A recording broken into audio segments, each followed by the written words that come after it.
sometimes you start out with the best of intentions, you gave yourself plenty of time, and then life happens and throws a wrench into it, and you end up failing at the weirdest things that you didn't think you would necessarily fail at.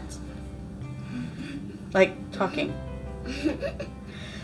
This is that story of how I took on a fairly simple table runner using skills that I learned a long time ago and have long since mastered, and yet still somehow failed at it. I'd made plans with my mother and sister to decorate my house for the fall. I may be a sewist, but I'm not a decorator. That's not one of my strengths, but they are both very good at it, and so they agreed to help me. And the plan was they'd come over on Friday, we'd decorate, have lunch, whole big thing, no problem. We couldn't find a table runner that fit with my table, that fit with the plan, but hey, I know how to sew. So we went over to the fabric department, bought some fabric, guessed on how much to buy, literally it was a guess, and went on from there. I'm someone, I like to have a plan. I like to plot it out ahead of time, but in my hubris, I thought, it's a table runner. I know how to make a table runner. This isn't hard.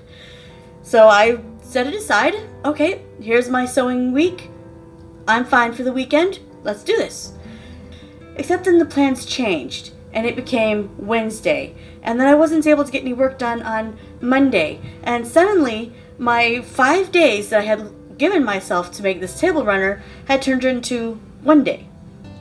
And not even a full day. It was only like a half a day, a couple hours in the evening when everyone was home.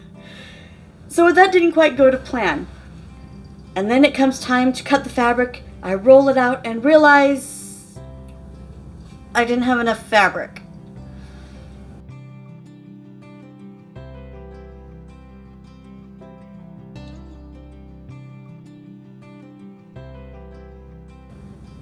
Plan B. Cut the fabric, piece it together. Okay.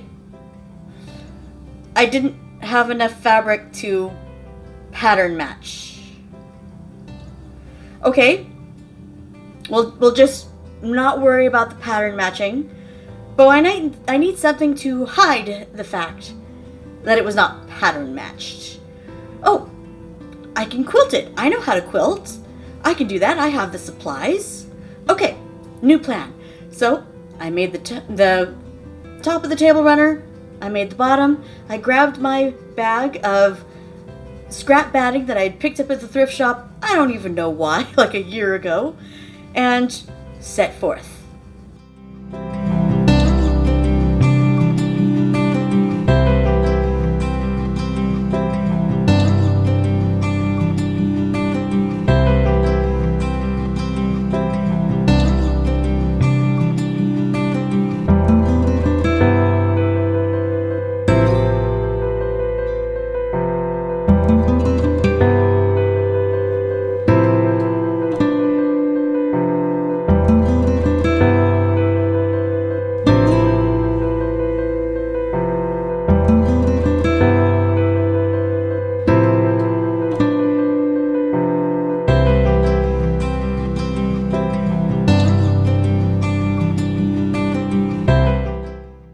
Thankfully, I had some batting tape. I did a quick little test run to make sure that it fused the two sides together.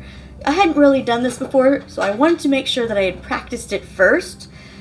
You put the two pieces one on top of the other, cut them together so that way they fit nice and snug together.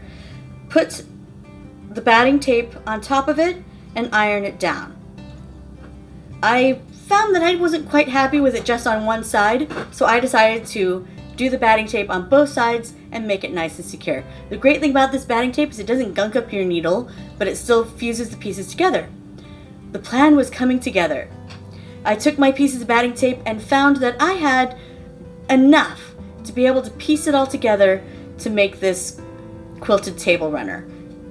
Going great. I cut out the pieces, I fused them together,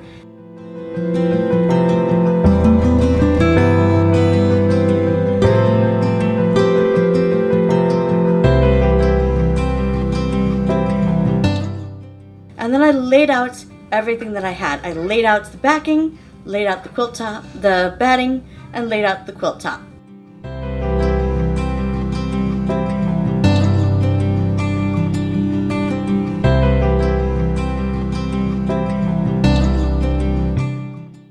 looking good.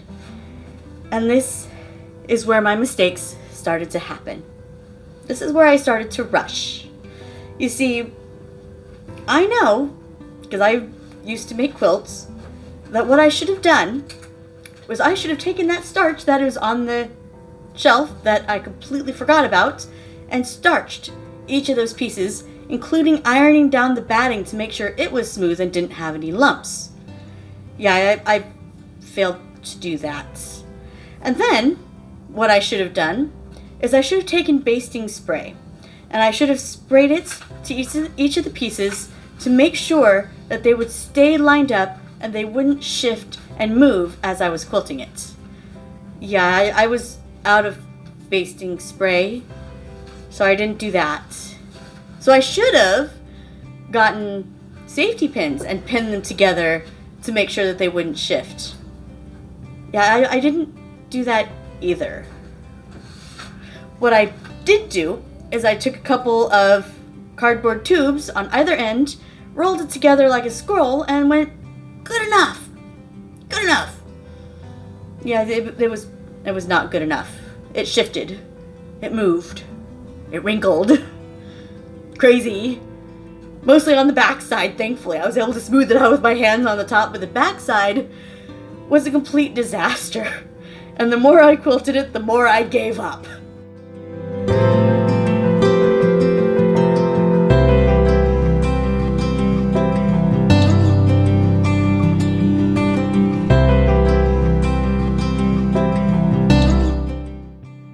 Just get it done. It has to get done tonight. So quilt it I did, and I finished it, and I squared it off, and I went to bed.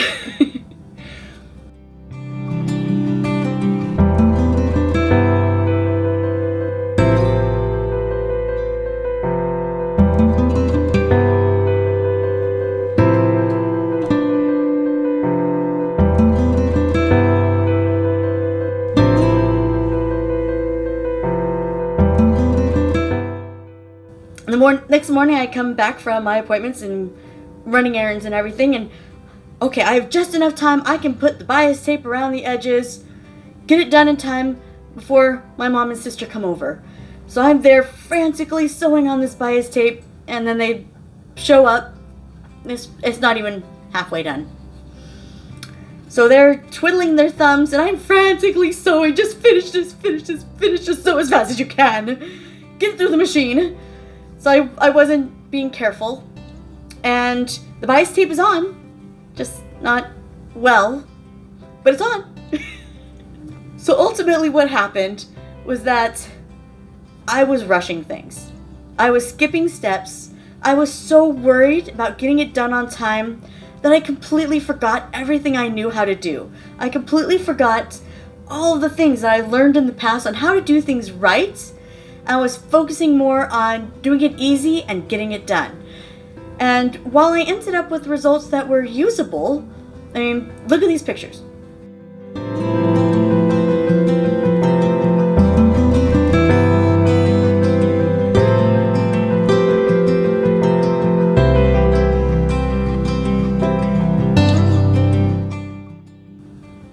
That's usable.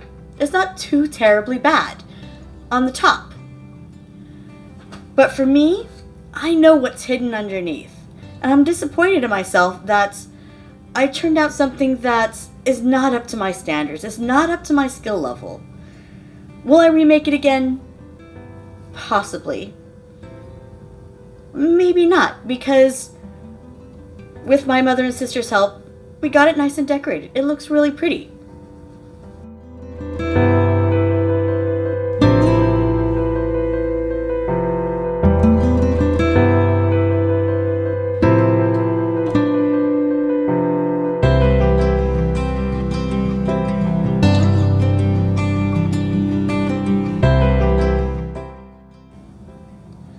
And yet there's still that part of me going, I could have done better.